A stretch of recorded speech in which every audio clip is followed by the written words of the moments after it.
In my line of work, restoring old homes, we value patina. It's a noble sign of time. But in a marriage, patina is just another, politer word for rust. Rust that slowly eats away at the load-bearing structures while the facade still looks respectable. I'm standing in the middle of our bedroom in Wellesley. 10 o'clock in the morning. Monday. Anna thinks I'm at a job site in Back Bay, discussing 19th century bay windows. I really was supposed to be there. I told her this morning that I had a difficult meeting with a contractor who keeps messing up the authentic brickwork. She nodded, wished me luck, and said she had a yoga intensive that would last right up until lunch. But I'm here. And I'm looking at the bed. It's unmade.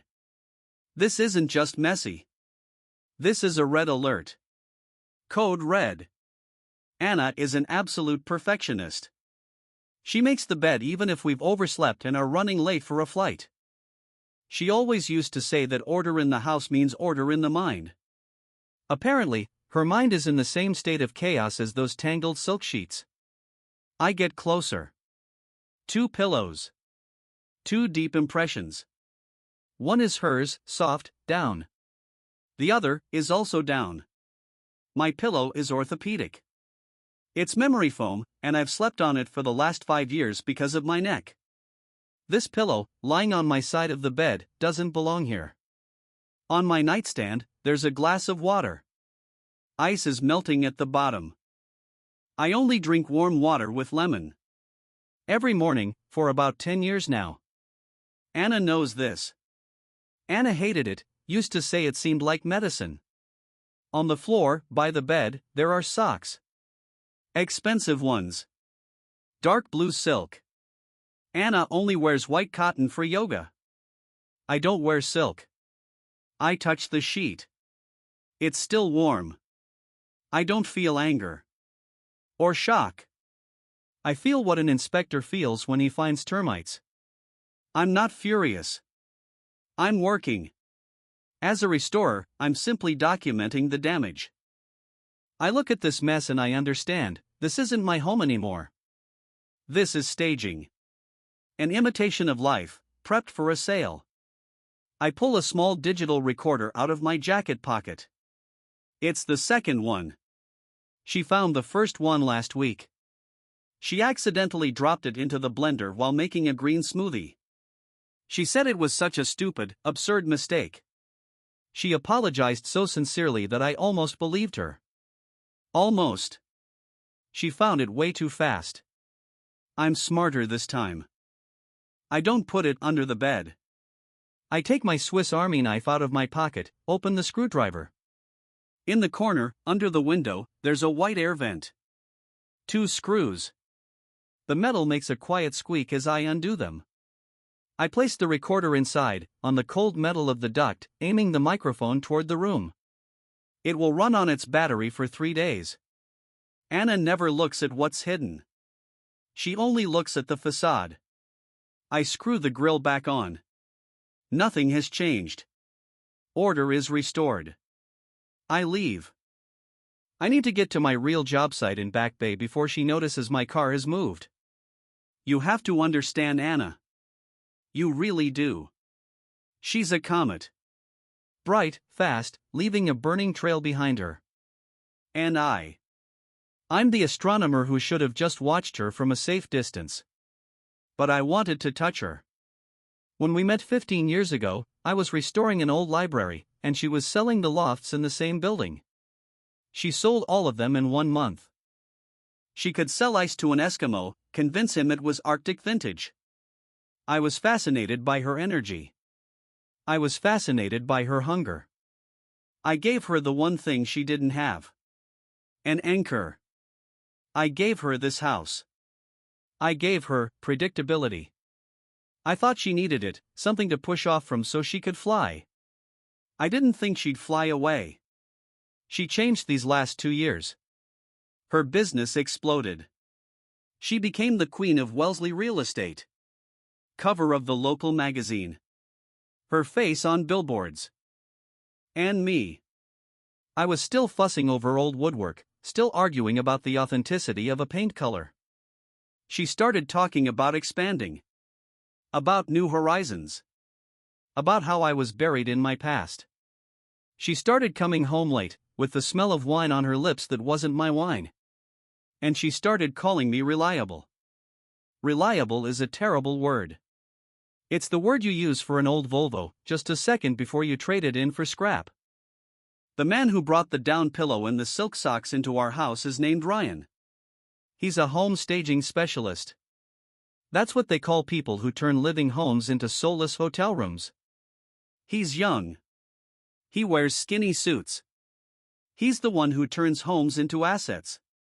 Anna said he was a genius. That he feels the space. That he sees the potential. A month ago, I stopped by her office to bring her the lunch she'd forgotten. She wasn't there. But her laptop was open. On the screen was Pinterest. Her personal board. I saw something I wasn't supposed to see. The board was called New Life. And it wasn't interiors for clients. It was photos of a townhouse in Back Bay. One specific one. Not our house. I checked the address on the real estate database. I'm an architect, after all. I have access. That townhouse was purchased 2 weeks ago. Cash. By a company with a meaningless name. Ryan Designs LLC. I should have been crushed. A man finding out his wife isn't just cheating, but has basically already moved out, should feel hollowed out. I didn't feel anything except an itch. A professional itch. I'm a restorer. I look at ruins and I don't see a tragedy. I see the scope of work. Ryan Designs LLC. Startup capital, $100. Date of registration, 3 months ago. The registered address was a P.O. box at a UPS store, sandwiched between a dry cleaner and a smoothie shop. This wasn't just a shell company. It was a hastily built facade, just as fake as those distressed beams Ryan loved to put into Victorian homes. I got home that evening. Anna was already there. She was glowing. She said her yoga intensive was amazing, that she felt renewed. She hugged me, and I didn't smell lavender and sweat. I smelled her Jo Malone perfume. The one I bought her for Christmas. She smelled like she had just stepped out of the shower. She asked how my meeting went. I told her the contractor was an idiot, but I'd handle it. I always handle it. We sat down to dinner. Our dinner. The perfect house in Wellesley. The perfect couple. She talked about a new property, a difficult client. I looked at her, and for the first time, I didn't see my wife. I saw staging. Her smile was a prop. Her questions about my day were a script. Our entire home, which I had restored with so much love, now felt like a set. She mentioned that Ryan was just a genius. That he feels space like no one else.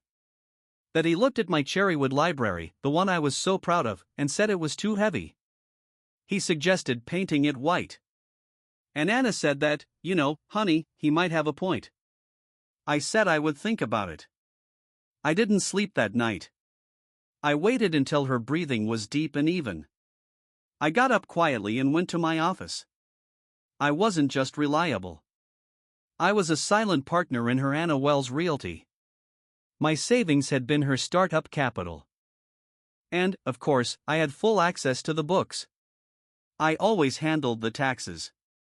I opened QuickBooks. I opened the expense ledger.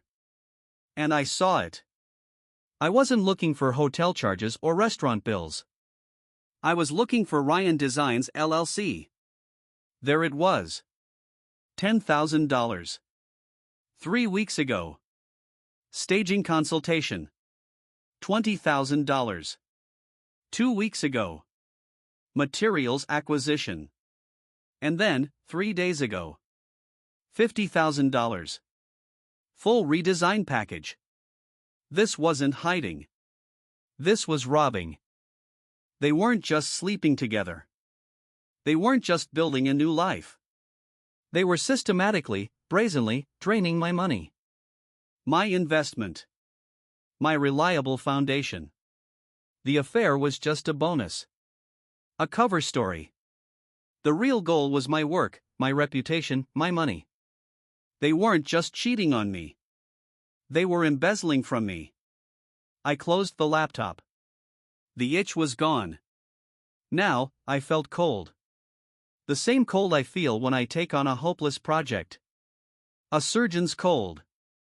I needed to get the recorder. I waited 2 days. For 2 days, I smiled. I discussed white paint for my library. I drank my warm water with lemon. I acted like the most reliable husband in Massachusetts. On Wednesday morning, Anna had her big meeting with the investor. Henderson. The $10 million house. Her biggest project. She left, smelling of Joe Malone and success. I waited 15 minutes. I went up to our bedroom. The room was perfect. The bed was made.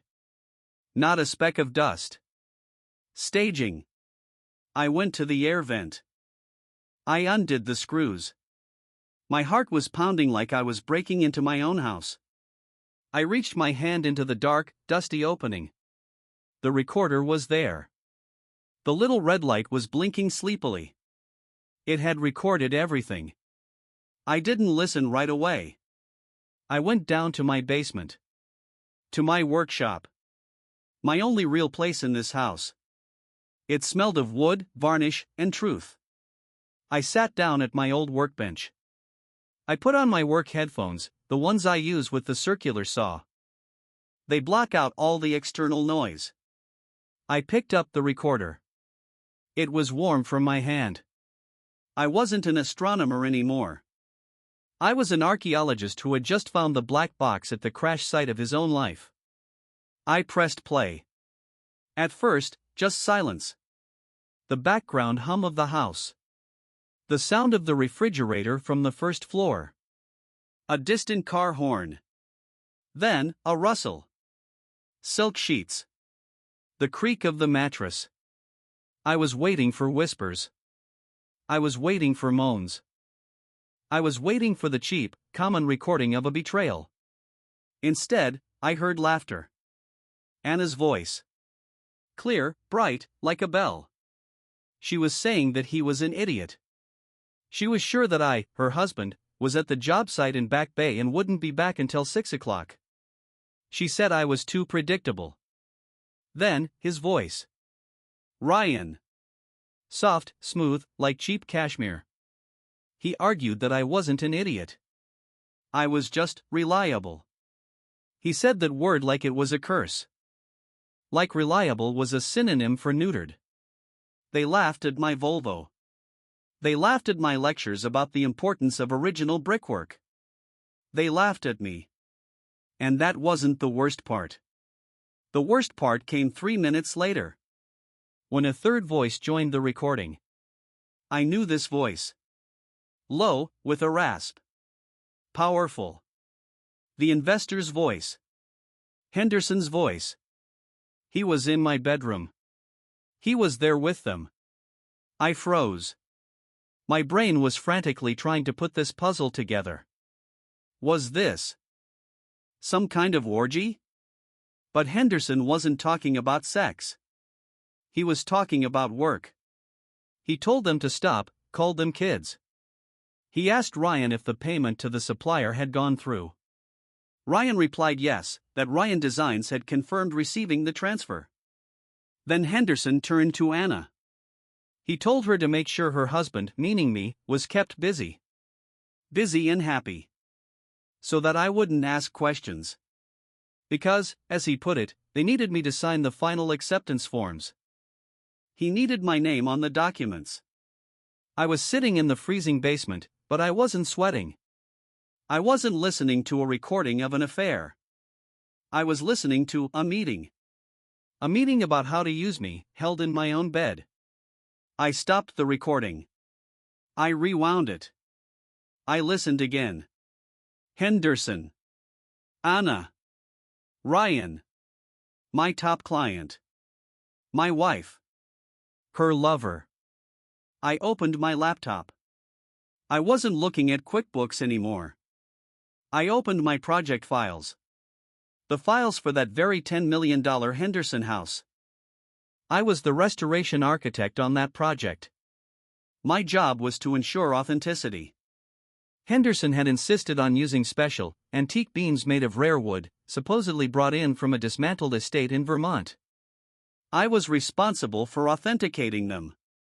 I found them. The supplier. Ryan Designs LLC. I found the acceptance forms. My initials were on the acceptance form for those beams. I found the invoices. The cost of the beams was astronomical. Hundreds of thousands of dollars. And that's when I understood everything. The scam wasn't about stealing my $20,000 from QuickBooks. That was just pocket money.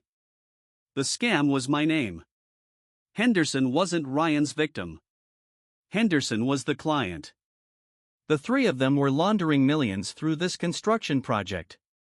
Henderson inflated the budget, Ryan supplied cheap fakes passed off as exclusive, and I, Reliable David, the most respected restorer in the state, served as their guarantee. My reputation was their insurance. My signature turned cheap pine into antique oak. They weren't just stealing my money. They had turned me into an accomplice. Into their main cover. And the affair? Anna and Ryan's affair wasn't the reason. It was team building. Or maybe it was a payment. Anna's payment to get into the big leagues. I sat there in my workshop, surrounded by the tools of creation. Chisels. Planes. And I was thinking about only one thing. They think I'm reliable. They think I'm predictable. They forgot one thing. A restorer knows, to save a building, sometimes you have to burn out everything that is rotted. And to find the rot, you first have to rip open the facade. I deleted the recording from the device. I didn't need it anymore. I had the invoices. I had the acceptance forms. And I had a plan. I waited for 2 weeks. For 2 weeks, I copied every form. I checked every single invoice. I met with the best construction fraud auditor in Boston I could find. For 2 weeks, I was the most attentive, most reliable husband in Massachusetts. I even agreed that white paint for the library might be a fresh idea. Anna was at the peak of her success, she was careless and happy. And then the day came.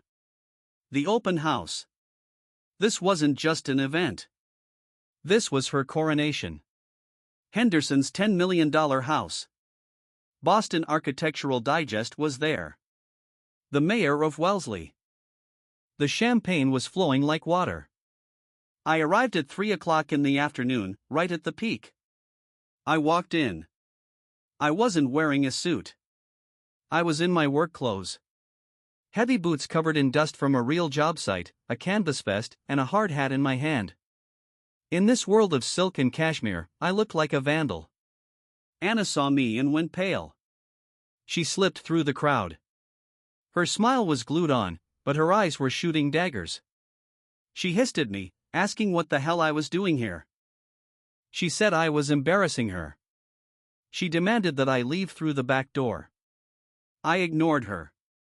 I walked right past her, past Ryan, who was pouring champagne and looked like a scared little boy in a suit that was too expensive for him. I walked straight up to Henderson.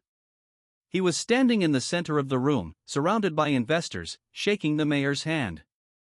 I walked up and said, loudly, that I had come to see the work of a genius. Anna tried to jump in, to laugh it off, to say her husband was joking, that he had a strange sense of humor. But it was too late. The entire room was looking at me. I turned to Henderson.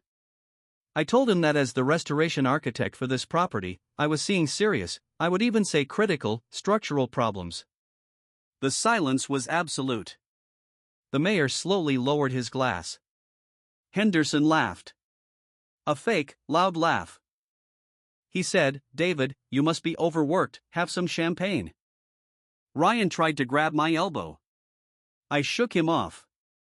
I said I didn't want any champagne. I pointed to the enormous support beam in the center of the ceiling. The one. The one that cost $500,000. I asked Henderson if he was sure it was authentic. Henderson started to lose his patience. He said he had my forms, my signature, and that I had better leave. I told him yes, he had my signature. But I had something better. I swung my work bag off my shoulder. I unzipped it. Anna must have thought I was pulling out paperwork. Ryan probably thought it was the recorder. I pulled out my restoration hatchet. Small, but perfectly sharpened, balanced for delicate woodwork. Someone in the room gasped. Anna made a choking sound. I walked over to the fireplace, climbed up on the marble mantel, and before the security could get to me, I swung with all my strength at the antique beam. The sound was wrong. A dull thud. Dead. I swung again. And again. A piece of the antiquity, cheap plywood, and a layer of dark stain flew off, revealing fresh, white, sap-scented pine underneath. Ordinary construction pine from Home Depot. I lowered the hatchet. The room was dead silent. And then we heard the distant sound of sirens. It grew louder and louder. My sirens. I had called them 10 minutes ago.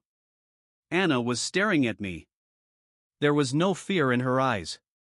I expected fear, anger, panic. But what I saw was admiration. She whispered, looking not at me but at the police lights flashing blue across the room. She asked if I had really called the police. I shook my head. I jumped down from the fireplace. I told her no. The police were too messy. And too simple. I had called the Wellesley building inspector. I had called the IRS. And, as the cherry on top, I had called the Historical Preservation Commission, reporting a flagrant case of fraud. I could see her calculating everything in her head. Henderson worries about the cops. Ryan worries about the building inspector. But Anna, the queen of real estate, she worries about the IRS. I watched it dawn on her. I hadn't just exposed them.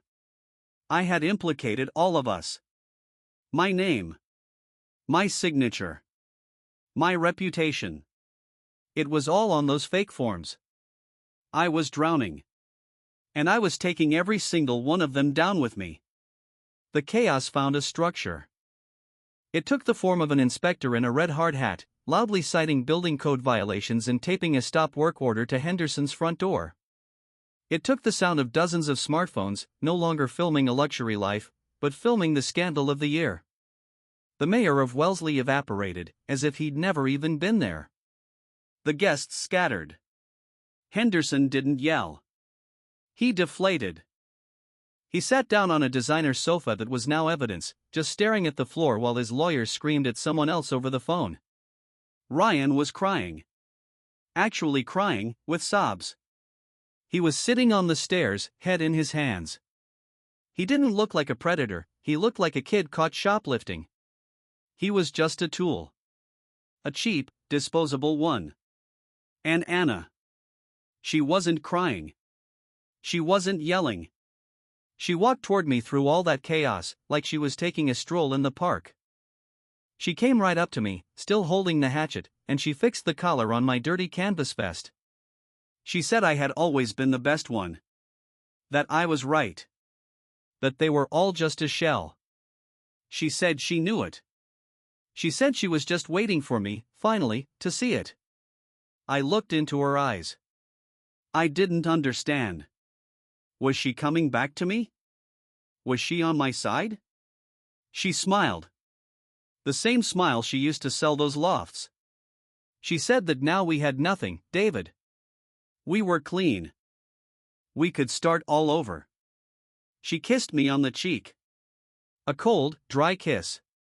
And right at that moment, a man in a formal suit, not from the building inspection, walked up to me. He showed me a badge. IRS. He politely asked if I was David, the restoration architect on the project. I nodded. He just as politely informed me that he had a warrant for my arrest. On charges of mail fraud, forging construction documents, and criminal conspiracy. My signature. My name. On all the forms. I slowly turned my head toward Anna. Her smile didn't even flicker. She leaned in close. She whispered right into my ear that it was just like she said. She was starting over. And I understood. She didn't just know. She had turned me in. She had used my revenge. She knew that I, reliable David, would dig everything up. She waited for me to pick up the hatchet. She used my anger, my thirst for justice, as her own personal emergency exit. She set me up with Henderson to get in the game. She set Henderson up, using me. And now, she had handed me over to the IRS to walk away clean. I was a restorer. I looked at old things and I saw potential. But she looked at them and only saw what she could burn to keep herself warm. And that's the whole story. If you like this story and want to keep hearing more like it, please be sure to subscribe to the channel and hit that notification bell so you don't miss the new ones. Remember, your support is truly important and it's what helps this channel keep growing. And now for the main thing. We spent almost an hour feeling bad for David. The reliable husband, the good guy who was betrayed and used. But let's be honest here. The moment he decided to destroy not just the fraudsters, but also himself, knowing his name was on those documents, wasn't that just the most complicated act of ego? He wasn't looking for justice. He was looking for mutual destruction. And Anna, in this world of facades and lies, wasn't she the only honest predator? She was playing to win, while David was playing a game of noble revenge. So what do you think? Was Anna's final move a spontaneous reaction, or was she leading David to that hatchet from the very beginning? Was her affair with Ryan not just a cover for the scam, but bait, designed for the predictable jealousy of a reliable husband? And the big question, the moment David doomed himself to prison, just to drag them all down with him, did he act like a hero, or like the biggest fool in the story?